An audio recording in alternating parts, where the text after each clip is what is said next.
On n'a pas le droit à l'erreur. Aujourd'hui, c'est le grand jour. Tandis que l'équipe réalisait sa dernière séance d'entraînement, Mourinho était en train de réaliser sa première conférence d'avant-match. Un match qu'il est apparemment très content d'aborder vis-à-vis de l'équipe qu'il affronte. Qui est l'Espagnol en premier lieu. C'est un excellent test pour nous et une manière parfaite de commencer la saison. Nous les avons étudiés autant que possible. En deuxième lieu, d'enfin passer au sérieux puisque personne n'aime le football pour les matchs amicaux. Avant de passer au plus sérieux, bien évidemment, on a le droit à une touche de Mourinho, disant qu'il ne ressent absolument aucune pression, mais surtout de l'adrénaline. Et on peut vraiment comprendre quand on sait les joueurs qu'il a sous la main. Pour lui, ça passera par plusieurs aspects. Dans le premier lieu, faire fonctionner l'équipe ensemble. Citant qu'Ancelotti a tiré le meilleur de Vinicius, que Tuchel a tiré le meilleur de Jude Bellingham et que Deschamps a tiré le meilleur de Mbappé. C'est mon job de tirer les meilleurs des trois ensemble. Pour lui, c'est clair et net, bien que cela dépend de match en match, il faut défendre à 11. Bien qu'on l'avait déjà pourtant entendu sous Xabi Alonso ou Arbeloa, certains joueurs doivent vraiment presser, d'autres devront fermer les espaces. L'idée que certains joueurs défendent et que d'autres attendent le ballon ne fonctionne pas. Il y a toujours une très bonne réponse de tout le monde, zéro problème. Et les joueurs devront vraiment le prouver. Cela ne passe pas uniquement par des paroles. On avait vu Diomandé hier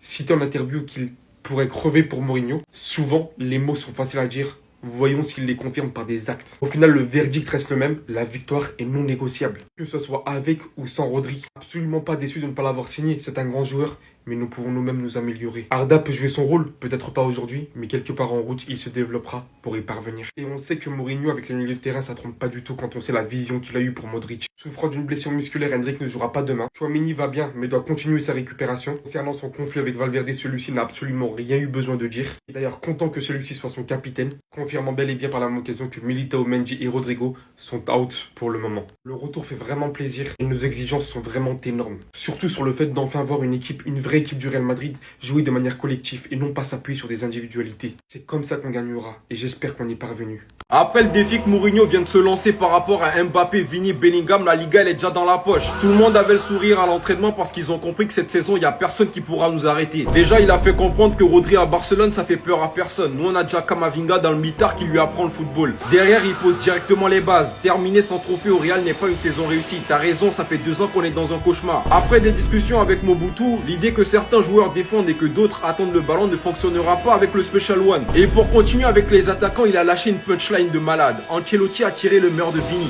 Tuchel a tiré le meilleur de Jude. Deschamps a tiré le meilleur de Mbappé. C'est mon job de tirer le meilleur des trois ensemble. Aïe aïe aïe aïe aïe. Il est aussi revenu sur Vini et j'ai l'impression qu'il n'a pas vu les mêmes matchs amicaux que nous. Il nous dit, ce que je vois c'est qu'il veut gagner. Moi j'en suis pas sûr mais demain on verra bien face à l'Espagnol. Et pour finir la meilleure nouvelle, alors que les problèmes entre Ngannou et le capitaine seraient réglés, Tchouaméni va bien. Mais il n'est pas dans une condition idéale pour jouer demain. Merci mon Dieu. L'ancien commence pas à me faire parler pour rien sur les réseaux. J'espère que demain et pendant toute la saison tu vas assumer. De votre côté, n'hésitez pas à me donner vos avis, à vous abonner sur l'entraînement. C'était votre gars Silas, mon go.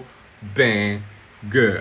Les Madridistas, demain, le Real Madrid entamera sa nouvelle saison. Demain soir, le Real Madrid jouera son premier match officiel de Liga contre l'Espagnol Barcelone. Et pour ceux qui me connaissent depuis un moment, vous savez qu'avec moi, quand on dit match du Real Madrid, on dit forcément conférence de presse d'avant-match. Et donc, logiquement, je suis là ce matin pour vous résumer la première conférence de presse d'avant-match de José Mourinho en tant que nouvel entraîneur du Real Madrid. Mais juste avant, vous commencez à le savoir, pour tous les Madrilènes qui ne me suivent pas encore et qui ne souhaitent rien louper de l'actualité Madrid, et ben, vous savez quoi, ça se passe ici, donc n'hésitez pas à vous abonner. Ça vous prend littéralement 2 secondes et ça donne de la force. Allez, on enchaîne.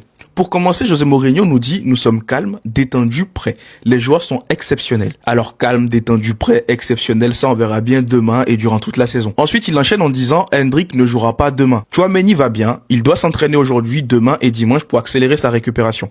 Il est arrivé dans un état qui ne lui permettra pas d'être en forme pour ce match. » Et en bon journaliste vicieux, ils lui ont posé une question sur Tchouaméni et Valverde, vous avez compris pourquoi. Et il a tout simplement répondu, on repart de zéro. Tout est normal. Je n'ai pas eu à dire quoi que ce soit. Alors moi, je pense que j'ai compris la stratégie de Mourinho. On repart de zéro. Tout ce qui s'est passé avant que je ne sois là, je fais comme si je n'étais pas au courant. Mais par contre, si quelque chose se passe à nouveau, vous allez m'entendre. Ensuite, il dit, Militao, Ferland Mendy et Rodrigo seront out pour un long moment. Ensuite, là, il y a une partie qui est assez intéressante où il dit, je parlais aux joueurs de la manière dont il y aura un moment de frustration pour beaucoup d'entre eux parce que ce sera la première fois que je devrai choisir. Et l'un commencera tandis que l'autre ira sur le banc et se sentira frustré. Ils doivent le traiter individuellement et en groupe. Je ne peux pas commencer un match avec 15 joueurs. Le jour où le niveau de quelqu'un baisse à cause de la frustration, la décision sera facile pour moi. L'équipe doit savoir comment surmonter les moments de frustration prestation. Et là-dessus, je suis totalement d'accord avec lui et je vous le disais déjà depuis quelques semaines, il y aura des gens qui vont devoir être frustrés. Tu ne peux pas débuter un match avec tout le monde. Dans tous les cas, il faut qu'il fasse des choix, donc il y aura des sacrifiés. Ensuite, les journalistes lui demandent quel travail défensif il demandera aux attaquants. Réponse très intéressante, hein, écoutez très bien. Cela varie en fonction du match et de l'adversaire. Il faut défendre à 11. Si c'est une équipe qui nous presse et nous met sous pression dans notre propre moitié de terrain, nous devons tous défendre. Si nous jouons dans leur moitié de terrain, il faut jouer et presser. Une façon est par le pressing et une autre est en fermant les espaces. Certains joueurs devront vraiment presser, d'autres devront vraiment fermer les espaces. Que certains joueurs défendent et que d'autres attendent le ballon ne fonctionne pas. C'est là où moi j'attendrai des joueurs comme Kylian et je pense que Mourinho peut faire débloquer un truc chez Kylian. N'hésitez pas à me dire ce que vous en pensez dans les commentaires et surtout pour ne rien louper, vous savez ce qu'il vous reste à faire. Abonnez-vous. Je savais. C'est à cause de toi que Vini il est KO sur le terrain. Je viens de tomber sur sa story, hein. Regardez les heures à laquelle elle snap et regardez ce que Vini va faire. Aí quando chegou a carne, eu falei assim, ah. Isso, amor! Arrasou! Arrasou! Desligou todas as luzes. Vini, merci. Faut éteindre. Ah non, je comprends mieux. On dit oui, Vinicius il est lourd, il a des... Il est juste KO. Virginia, ça y est. Nous on aime bien quand vous postez, vous entraînez à deux. Mais ça là, c'est fini, c'est la rentrée. Vini doit retourner dans le top du ballon d'or. Les gens sont inquiets pour Vini. Il est pas concentré. Il chamaille un peu à l'entraînement. Regardez. On dirait il est pas dans son assiette. Ça c'est... Virginia, t'es coupable. On a dit baila Vini, mais Vini baila quand tu marques. Vini, tu bailles un temps, mais gros, concentre-toi. Laisse notre joueur se concentrer, hein. T'as la chance de sortir avec un footballeur, il est riche, il te met bien, t'achètes des trucs Prada, il te met des roses quand tu veux. Regardez le prix des sacs. C'est toi la plus belle, c'est toi quand tu marches dans la rue, c'est toi qui l'a fait. Donc arrête de lui faire porter des trucs là, et laisse-le se reposer. Vini 2027, c'est un capitaine, c'est le joueur le plus capé de ce Real Madrid. Et là, Virginia, il a l'air déconcentré là. Virginia, regarde avec qui il va jouer là. Éteins ta lumière. C'est sous vos yeux. Ils volent et ils se plaignent de tous les stades d'Espagne. Devinez dans quel stade la mesure concernant l'arbitrage ne sera pas active. L'année prochaine, les arbitres de Liga parleront à propos de leurs décisions pour les expliquer avant et après le match dans tous les stades de Liga sauf un. Devinez lequel? Un indice. Ça commence par Santiago, ça finit par Bernabéu. Et il y en a qui vont trouver une manière de nous justifier ça, de nous expliquer oui mais c'est normal, tu comprends pas, c'est à cause du dispositif qui a été mis en place. Non, c'est juste parce que c'est Madrid, c'est juste parce que c'est Florentino Pérez, c'est juste parce que c'est le chef de la mafia en Espagne. Lamine vous avez prévenu, vous avez décidé de le traiter d'arrogant. Oui, ils volent et se plaignent ensuite, c'est leur truc. Vous n'y croyez pas? Je vais vous le prouver tout de suite. L'année dernière, José Mourinho a affronté le Real avec Benfica et il était coach du Benfica. Venez juste, on écoute ce qu'il disait l'année dernière quand il les a affrontés. Porque io dico una cosa che è muy ovvia. E l'arbitro tenía un papel que decía Tchouaméni, Vous allez comprendre Carreras e Aysen no pueden ver la amarilla. E Ah no là ha là. querido Il dar était fâché a quand il jouait Carreras, contre no eux, ha querido dar a bizarrement. Tchouaméni. José Mourinho qui déclare « J'ai coaché le Real et je sais comment là-bas les choses se passent ». Ah, quand il était pas coach du Real, il avait des choses à nous dire sur le club. Il sait comment ça se passe là-bas. Mais comment ça se passe là-bas, José? Explique-nous, s'il te plaît, comment ça se passe? Nous, on veut savoir. Quando eu estava aqui, eu ouvi algo. Ah, bizarrement, quand il était coach du Real, il pouvait sentir des choses. Il pouvait sentir des choses dans l'atmosphère qui se passait. Mais quand il était plus coach du Real et qu'il était coach de Benfica, il savait comment ça se passe au Real. Je vous le dis les gars, vous pouvez vous voiler la face jusqu'à demain, crier à l'affaire Negreira alors que ça fait 3 ans qu'il y a une instruction en cours, qu'il n'y a toujours pas de preuves, mis à part que le Real, elle remet ça sur le tapis à chaque fois qu'ils sont nuls, mis à part que Tebas a fourni des fausses preuves dans le dossier, rien contre le Barça, bizarrement, contre le Real, on vient nous expliquer qu'il y a une nouvelle mesure qui est mise en place, mais elle ne sera pas mise en place au Real, pas au Santiago Bernabéu, et ça choque personne. Réveillez-vous les frères, hein. C'est sous vos yeux. Pour ceux qui veulent le voir, c'est sous vos yeux. J'ai jamais vu des coups autant en pétard. J'ai jamais vu un mercato aussi complet de la part du Barça, aussi cohérent. Livakovic, Luigo, 4 millions d'euros. Pour l'année prochaine, avoir une doublure de Juan Garcia, avec de l'âge, avec de l'expérience, qui a des matchs références, notamment dans la plus grande compétition du monde, la Coupe du Monde, avec la Croatie, qui est excellent sur penalty. C'est trop.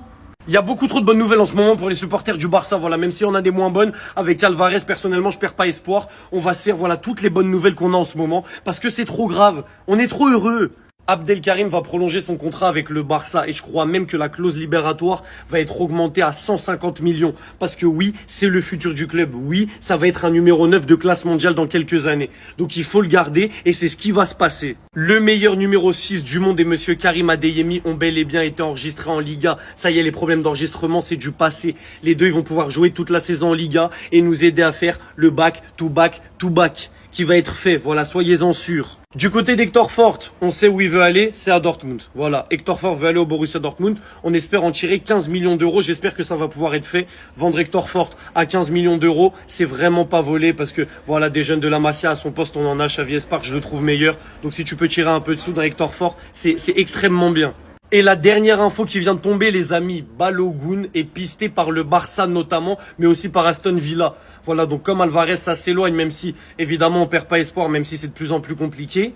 On cherche d'autres pistes. Est-ce que c'est en attendant Alvarez, selon le prix? Est-ce que c'est à long terme qu'on va devoir compter sur Balogun? On ne sait pas. Pour l'instant, on sait juste qu'on le piste. Personnellement, c'est un numéro 9 que je kiffe du côté de la Ligue 1. Monaco, même à Reims, c'était trop fort. À la Coupe du Monde, il avait fait très forte impression. Donc, à voir combien Monaco veulent le vendre. Mais Balogun, personnellement, ça me hype. Voilà, c'est pas sur lui qu'on va compter pendant nos 10 prochaines années au poste de numéro 9. Mais si ça peut dépanner, évidemment qu'on prend. Bref les amis, voilà les principales bonnes nouvelles du jour pour les supporters barcelonais. Voilà, est-ce que vous êtes pour ou contre le départ d'Hector Fort et est-ce que Balogun, vous aimez bien la piste, vous aimez bien vous positionner? Voilà, c'est ça que je veux savoir, comme ça on en parle ensemble et dès qu'il y a d'autres bonnes nouvelles, on les redroppe directement. Les gars, enfin le retour du football. Reprise de la Ligue 1 aujourd'hui, reprise de la Première Ligue aujourd'hui. Les gars, c'est bon, on va pouvoir revivre, on va pouvoir respirer, on va pouvoir retrouver le sourire, on va pouvoir avoir des émotions, on va pouvoir parler, on va pouvoir faire plein de choses. En fait, ça fait trop plaisir. Tu vas sur ton application de score, tu vois Ligue 1, Première Ligue, Ligue 1, tout. Ça fait du bien. On a trop souffert, c'était trop long cet été. Bon, il y avait la Coupe du Monde, on va pas se plaindre. Il y a des étés où il y a rien du tout. Mais là, depuis la Coupe du Monde, vas-y, on a eu quelques matchs amicaux, on a eu le trophée des champions, Super Coupe d'Europe. Mais ça me suffisait pas. Là, ça y est, c'est du concret. Les gars, pour tous ceux qui veulent regarder les matchs, mais qui savent pas où ça se trouve, sur quelle chaîne, parce qu'aujourd'hui, comme d'habitude, comme chaque année, ça change. Voici le tableau. Là, vous avez tout. Vous pouvez pas vous plaindre. Moi, je vous ai informé. Après, vous faites ce que vous voulez avec. Mais voilà. Si vous voulez regarder la Première Ligue, vous savez que c'est sur Canal. Si vous voulez regarder la Liga, c'est sur DAZN. La Ligue 1, c'est sur Ligue 1+, et ainsi de suite. Je vous ai mis le tableau. Vous capturez. Vous faites ce que vous voulez avec. C'est reparti pour avoir des émotions, pour voir des buts, pour voir du dribble, pour faire des débats aussi, vous connaissez déjà. Nous on aime trop ça. En tout cas, dites-moi en commentaire, vous voyez qui champion d'Angleterre? Vous voyez qui champion de France? Vous voyez qui champion d'Espagne? Vous voyez qui champion d'Italie? Vous voyez qui champion d'Allemagne? Sur les 5 grands championnats, quelle équipe va être championne? Personnellement en France, PSG, vous savez déjà. En Espagne, Barça. En Angleterre, ça me fait mal de le dire, mais je crois que Arsenal, ils vont faire un back-to-back. En Allemagne, bon, il n'y a pas de suspense, le Bayern Munich. Et en Italie, je crois que ça va être l'Inter. Je crois que ça va être l'Inter. Et vous voyez qui champion dans les 5 grands championnats?